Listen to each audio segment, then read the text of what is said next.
श्री शिवाय नमस्तुभ्यम। हर हर महादेव। दोस्तों, आप सभी लोग जानते हैं कि 16 फरवरी 2025 यानी रविवार को पड़ रही है फाल्गुन महीने की संकष्टी चतुर्थी तिथि। और दोस्तों, ये वो तिथि है जो फाल्गुन महीने में पड़ने वाली सबसे बड़ी तिथि है, क्योंकि यह रविवार के दिन पड़ रही है और इसका बहुत ही बड़ा और विशेष महत्व होता है। पूज्य गुरु जी ने कहा है, अगर कभी भी मौका लग जाए और फाल्गुन महीने की संकष्टी चतुर्थी रविवार को पड़ जाए तो आप लोगों को 11 चावल दाने का उपाय तो अवश्य ही करना चाहिए। इन दोनों का संयोग बहुत ही कम आता है। और दोस्तों, पूज्य गुरु जी ने अपनी शिव महापुराण की कथा में बताया है, इस दिन आपको 11 चावल दाने वाला उपाय तो अवश्य ही करना चाहिए, क्योंकि ऐसा दिन पूरे साल में सिर्फ एक ही बार आता है। और दोस्तों, आप सभी लोग जानते हो कि संकष्टी चतुर्थी व्रत का अगर सबसे बड़ा कोई उपाय है तो वो 11 चावल के दाने वाला उपाय है। तो दोस्तों, इस फाल्गुन माह के रविवार के दिन आप लोगों को इस 11 चावल दाने वाले उपाय को जरूर करना है।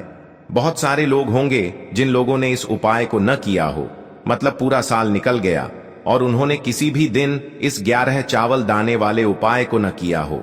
पर दोस्तों, आपके पास एक आखिरी मौका बचा हुआ है, जो कि 16 फरवरी के दिन है।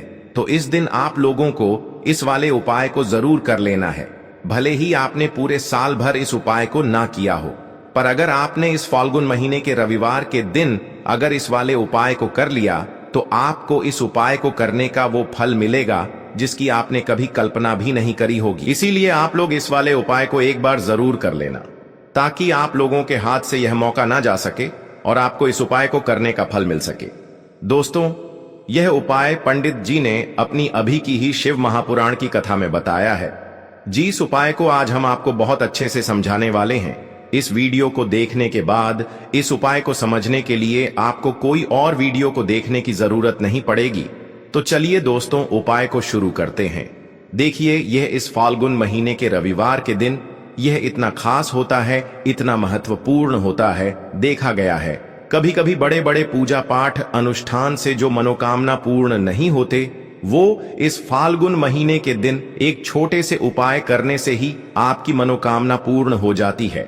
और बहुत सारे लोगों ने इस उपाय को किया भी है और उनको इस उपाय को करने का फल भी जरूर मिला है। अगर आप लोग भी इस उपाय को करना चाहते हैं तो आप इस उपाय को पहले अच्छे से समझ लेना, सुन लेना, उसके बाद करना। आपको इस उपाय का फल जरूर मिलेगा। और इस उपाय को कर लेने से आपके घर में चाहे किसी भी प्रकार की दुख और समस्या क्यों ना चल रही हो, आपको उसका कारण भी नहीं पता है कि भाई यह समस्या किस कारण से चल रही है। उसका कुछ भी कारण हो सकता है, जैसे पितृदोष हो सकता है या किसी भी तरह का मंगल दोष भी हो सकता है। तो इस दिन आप लोगों को यह वाला उपाय कर लेना है। यह एक ऐसा उपाय है, जिस उपाय को अगर किसी विशेष दिन पर किया जाए तो भाई उस विशेष दिन का जो है वह तो हमें मिलता ही मिलता है। पर हमने उस दिन पर इस उपाय को किया है तो हमें उससे भी बड़ा फल मिलता है, और फल बहुत जल्दी मिलता है, क्योंकि आप इस उपाय को बहुत ही बड़े और विशेष दिन पर कर रहे हो। तो चलिए अब उपाय के बारे में बात करते हैं, लेकिन उससे पहले आप लोगों को यह जानना आवश्यक है कि आखिर यह उपाय किस समय करना है, किसको करना है और कैसे करना है। तो चलिए हम आगे आपको वीडियो में एक एक करके बता देते हैं। लेकिन उससे पहले अगर आप लोग हमारे चैनल पर नए हैं तो हमारे चैनल को सब्सक्राइब कर लेना और इस वीडियो को लाइक करके कमेंट बॉक्स में श्री शिवाय नमस्तुभ्यम, ओम नमः शिवाय जरूर टाइप कर देना। तो दोस्तों, इस 11 चावल के दाने वाले उपाय को हमें इस रविवार के दिन कैसे करना है, किसको करना है, किस समय करना है और कहां पर करना है, ये सारे सवालों के जवाब आपको इस वीडियो में मिल जाएंगे। और जो ये वीडियो देखेगा भाई, उसको 11 चावल के दाने वाला उपाय जरूर करना चाहिए, क्योंकि इस दिन एक चावल के दाने का भी बहुत ही बड़ा और विशेष महत्व होता है। और जब बात आ जाए 11 चावल के दाने की, तो ये सोने पे सुहागा वाली बात हो जाती है और ये एक बहुत ही बड़ा उपाय हो जाता है इस संकष्टी चतुर्थी तिथि का। तो अब दोस्तों, इस 11 चावल के दाने वाले उपाय को आखिर करना किसको है, सबसे पहले हम लोग वो बात जान लेते हैं। तो देखो, घर की जो बड़ी माताएं बहनें होती हैं, उन माताओं बहनों में से कोई भी एक बड़ी माता बहन इस वाले उपाय को कर सकती है। और दोस्तों, अगर आप चाहें तो अपने घर में से सभी सदस्यों को भी इस उपाय को करवा सकते हैं।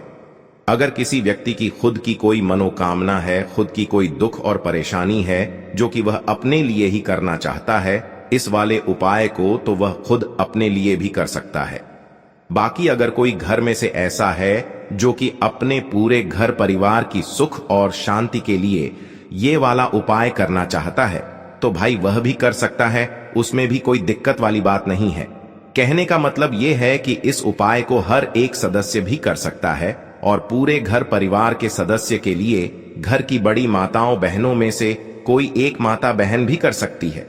माताएं बहनें अगर घर में उपस्थित न हो या वो यह वाला उपाय न कर पा रही हो, तो फिर घर का कोई बड़ा सदस्य भी इस 11 चावल के दाने वाले उपाय को कर सकता है, चाहे फिर वह पुरुष ही क्यों ना हो, उसमें कोई भी दिक्कत वाली बात नहीं है।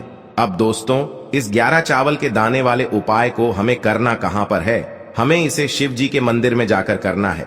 बहुत सारे लोग प्रश्न करते हैं हर एक उपाय को करते समय क्या हम इस उपाय को घर पर कर सकते हैं? तो इस वाले उपाय को आप घर पर नहीं कर सकते हो। इस वाले उपाय को करने के लिए आपको शिव जी के मंदिर ही जाना पड़ेगा। उसके बाद में दोस्तों जो अगला प्रश्न निकल कर आता है वो यह आता है इस उपाय को लेकर कि आखिर इस उपाय को हमें किस समय करना है, सुबह के समय करना है कि शाम के समय करना है? तो देखो, इस वाले उपाय को आप लोग सुबह के समय भी कर सकते हो और शाम के समय प्रदोष काल में भी कर सकते हो। अब अगर आप पूछो कि भाई सबसे उत्तम समय कौन सा रहेगा इस 11 चावल के दाने वाले उपाय को करने का, तो हम आपसे बस यही कहेंगे कि इस उपाय को आप सुबह के समय करेंगे तो ज्यादा बेहतर होगा। बाकी अगर प्रदोष काल शाम के समय भी करेंगे तो भी अच्छा होगा, उसमें कोई भी दिक्कत वाली बात नहीं है। तो अब दोस्तों जो अगली सबसे बड़ी और महत्वपूर्ण बात आती है वो यह आती है कि सुबह अगर हम उपाय को करेंगे तो हमें कितने बजे से लेकर कितने बजे तक के बीच में करना है, और शाम के समय प्रदोष काल में करेंगे तो हमें कितने बजे से लेकर कितने बजे के बीच में करना है। तो देखो, सुबह जितनी जल्दी हो सके आप उपाय को करने की कोशिश करना। बाकी अगर किसी कारणवश लेट भी हो जाओ, थोड़ी देर भी हो जाए, तो 10 या 11 बजे तक भी आप उपाय कर लेना, पर 12 बजे से ज्यादा देरी न हो, ठीक है? इस बात का ध्यान रखना। उसके बाद में दोस्तों अगर शाम के समय प्रदोष काल की बात करें, प्रदोष काल का जो समय होता है वो शाम के 6 बजे से शुरू हो जाता है। मतलब शाम के 6 बजे से लेकर 7 बजे के बीच का जो समय होता है ये समय प्रदोष काल का समय होता है। पर अभी जो मौसम चल रहा है इस मौसम में जो है शाम बहुत देरी से होती है, तो आप इस उपाय को 7 या 8 बजे के बीच में भी कर सकते हो। मतलब शाम के 6 बजे से रात 8 बजे के बीच में आप कभी भी इस वाले उपाय को कर सकते हो, उसमें कोई भी दिक्कत वाली बात नहीं है। अब दोस्तों यहां पर इस उपाय को लेकर एक और सबसे बड़ी बात यह निकल कर आती है कि इस 11 चावल के दानों को हमें लेना कहां से होता है, और हमें इस उपाय को करने के साथ में क्या और कुछ भी सामग्री ऐसी होती है जो शिव जी के मंदिर लेकर जानी पड़ती है। तो देखो यहां पर हम आपको बता दें, सबसे पहले आप लोग ये जान लो कि यह जो 11 चावल के दाने वाला उपाय है, सिर्फ और सिर्फ आप उपाय की सामग्री लेकर कभी भी शिव जी के मंदिर मत जाना, क्योंकि हमें भगवान के सामने यह नहीं दर्शाना है कि अगर हम भगवान शिव जी के मंदिर आए हैं तो अपने फायदे के लिए आए हैं। तो इसलिए जो भी पूजन सामग्री है उपाय सामग्री है, 11 चावल के दाने, इसके साथ में आपको पूजन सामग्री भी जरूर लेकर जाना है। देखो अगर सुबह के समय उपाय कर रहे हो तो सीधी सी बात है, 1 लोटा जल तो आप लेकर जाओगे ही जाओगे। वही 1 लोटा जल अगर मिट्टी का जल हो तो बहुत अच्छा रहेगा। मिट्टी का जल कैसे बनाया जाता है इसके लिए हमने पहले से बहुत सारी वीडियोस बना दी है। आपके पास इस दिन एक आखिरी मौका रहेगा मिट्टी का जल शिव जी पर चढ़ाने का और उपाय को करने का। बहुत बड़ा आपको इस दिन फल मिलेगा, तो इसलिए इस दिन हो सके तो भाई मिट्टी का जल चढ़ाना, तो अपने साथ में कम से कम 1 लोटा जल तो आपको लेकर जाना ही जाना है। अगर मिट्टी का जल नहीं है तो घर का जल भी आप इस्तेमाल कर सकते हो। इसके अलावा जो भी पूजन सामग्री है, देखो 11 चावल के दाने ये अलग आपके रहेंगे और जो आपकी पूजन सामग्री रहेगी वो अलग रहेगी। पूजन सामग्री में आप जो भी चीज लेकर जाना चाहे वो लेकर जा सकते हैं, उसमें कोई भी दिक्कत वाली बात नहीं है। वहीं अगर हम बात करें शाम के समय की, तो शाम के समय शिव जी पर जल नहीं चढ़ता है, इसीलिए शाम के समय आप लोग एक दीपक तैयार कर लें। जो कि गोलबत्ती का आटे का शुद्ध देसी गाय का घी का होगा, है ना? इस बात का आप लोगों को ध्यान रखना है और इस दीपक को आपको घर से जलाकर नहीं लेकर जाना है, भगवान शिव जी के मंदिर में जाकर ही जलाना है। इस बात का भी आप लोगों को ध्यान रखना है। अब दोस्तों, यहां पर हमें इस बात को समझना है कि यह 11 चावल के दाने हमें लेना कहां से है। क्या हमें दुकान से लेकर आना है, या हमें अपने घर से लेना है, या कहां से लेकर आना है, और कौन से चावल लेना है, क्योंकि चावल भी बहुत प्रकार के होते हैं। तो देखो, इन सभी सवालों के जवाब आप लोग एक बात में सुन लो कि भाई ये जो उपाय है, इस उपाय में आपको ये नहीं देखना है कि भाई कौन से चावल है, कौन से चावल नहीं है। बस जो भी चावल ले रहे हो वो चावल का दाना सबूत होना चाहिए, मतलब साबुत होना चाहिए, टूटा हुआ नहीं होना चाहिए, कटा पिटा नहीं होना चाहिए। ये बात आपको ध्यान रखना है। बाकी आपका चावल बासमती हो या सादा चावल हो या कोई सा भी चावल हो, उसमें कोई भी दिक्कत वाली बात नहीं है। तो सीधी सी बात है कि आपके घर के रसोई घर में जहां पर आप भोजन बनाते हो, वहां पर जो भी चावल आपके उपस्थित हो, उन चावलों में से अपनी एक कटोरी भर लेना या एक मुट्ठी चावल अलग से निकाल कर रख लेना, क्योंकि हम 11 चावल ही यहाँ पर इस उपाय में लेने वाले हैं। तो हमें यह चावल के दाने गिनकर निकालने पड़ेंगे। इस बात का आप लोगों को ध्यान रखना है।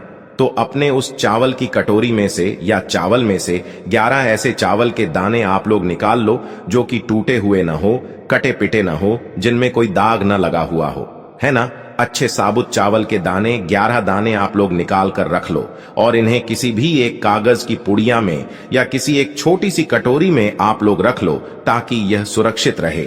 आपके एक भी चावल का दाना इधर उधर ना हो और आपका उपाय भी पूरा अच्छे से हो जाए। तो भाई, जैसे ही आपका उपाय की जो सामग्री है, 11 चावल के दाने ये तैयार हो जाते हैं, उसके बाद मैं आपको जो भी अपनी पूजन सामग्री है, सुबह के समय कर रहे हो तो 1 लोटा जल या पूजन सामग्री जो लेकर जाना चाहो उसकी भी तैयारी कर लेना।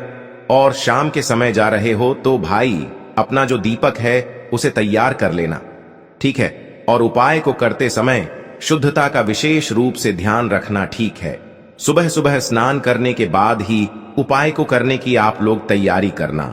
उसके बाद अगर शाम के समय की बात करें तो शाम के समय आपको स्नान करने की जरूरत नहीं है, पर शुद्धता का ध्यान रखना है।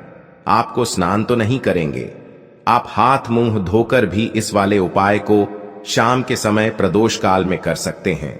इसमें कोई दिक्कत वाली बात नहीं है। तो आप अपने उपाय की पूरी सामग्री तैयार करके आपके पास ही में जो आपका शिव मंदिर हो वहां पर पहुंच जाइए। सबसे पहले शिव मंदिर में जाकर आप लोगों को उपाय नहीं करना है, पहले भगवान के दर्शन करना है, भगवान से आशीर्वाद प्राप्त करना है, फिर शिव जी की शिवलिंग के पास में आना है। शिवलिंग के पास में आने के बाद आप जो पूजन सामग्री लेकर आए हुए हैं, जैसे कि सुबह गए हुए होंगे तो 1 लोटा जल और जो भी पूजन सामग्री लेकर आए हैं, आप उनसे भगवान शिव जी की पूजन कीजिए। सबसे पहले तो 1 लोटा जल ही चढ़ेगा, उसके बाद में आपकी पूजन सामग्री चढ़ेगी। उसके बाद में अगर दोस्तों शाम के समय अगर आप इस उपाय को कर रहे हो तो अपने साथ में कम से कम एक जो दीपक है गोल बाती का जो आप अपने साथ में लेकर गए हो, उस दीपक को मंदिर में जाकर अपनी माचिस से जलाना है और उस दीपक को शिवलिंग के पास में रखना है, ठीक है? इस दीपक को रखने के बाद ही आप लोगों को अपना ये वाला उपाय शुरू करना है। और दीपक को ज्यादा पास में मत रखना, वैसे भी गर्मी पड़ रही है, भगवान शिव जी को आंच नहीं लगनी चाहिए, है ना? तो भाई, जैसे ही आपकी पूजा अर्चना हो जाती है, आप भगवान शिव जी को प्रसन्न कर लेते हैं। उसके बाद में शिवलिंग के पास ही में आप कहीं पर बैठ जाइए, सामने या आसपास जिस जगह पर आपको बैठना हो वहां पर बैठ जाइए और अपने वह 11 चावल के दाने अपने सामने निकाल कर रख लीजिए, क्योंकि अब यहाँ पर उपाय को यहाँ पर करने की आपको तैयारी करना है। और इस तरीके से जब आप उपाय करेंगे, पूजन सामग्री करने के बाद, पूजन अर्चना करने के बाद, तो आपको उपाय का फल बहुत जल्दी और बहुत बढ़ा होकर मिलेगा। तो अपने 11 चावल के दाने अपने सामने निकाल कर रख लेना। और यह जो उपाय है यह आपकी सीधे हाथ की हथेली से होगा, इसलिए इस बात का भी विशेष रूप से ध्यान रखना है। तो सीधे हाथ की हथेली का प्रयोग करके ही आप लोग अपना इस वाले उपाय को करना। अपने सामने जो भी आपकी कागज की पुड्डियां है उसको खोल कर रख लो, या कटोरी है तो भाई उसे अपने सामने रख लो और अपने वह 11 चावल के दाने निकाल लो, ठीक है? उसके बाद में दोस्तों अब आपको क्या करना है कि शिवलिंग आपके सामने होगी, तो आपने वह 11 चावल के दाने एक एक करके आपको शिव जी के शिवलिंग के ऊपर चढ़ाना है। कहां पर चढ़ाना है? शिवलिंग के ऊपर चढ़ाना है, और कहीं पर भी नहीं चढ़ाना है। आपको अपने हथेली से तो शिवलिंग के ऊपर चढ़ना है, भले ही फिर वो अपने आप जलाधारी पर गिर जाए या मतलब वहीं पर गिर जाए, उसमें कोई दिक्कत वाली बात नहीं है, पर आप चढ़ाओ शिवलिंग के ऊपर ही। तो आपको क्या करना है, अपना पहला चावल का दाना उठाना है, श्री शिवाय नमस्तुभ्यम बोलना है और शिवलिंग पर चढ़ा देना है। इसी तरीके से दूसरा चावल का दाना उठा है, शिवलिंग पर चढ़ाना है और मंत्र बोल देना है। और फिर तीसरा चावल का दाना उठाना है, श्री शिवाय नमस्तुभ्यम बोलना है और चढ़ा देना है। इसी प्रकार से आपको पूरे 11 चावल के दाने एक एक करके शिव जी के शिवलिंग के ऊपर चढ़ाना है और भगवान से प्रार्थना करते जाना है। मतलब प्रार्थना तो आपको आखिरी में करना है, पर हर एक चावल के दाने को चढ़ाते समय श्री शिवाय नमस्तुभ्यम जरूर बोलना है। उसके बाद ही में यह चावल का दाना शिवलिंग के ऊपर आपको चढ़ाना है। जैसे ही आपके 11 चावल के दाने शिवलिंग के ऊपर चारहच जाते हैं, तो भाई उसके बाद में आपको क्या करना है, भगवान से अपनी मनोकामना बोलना है। मनोकामना भी कब बोलना है?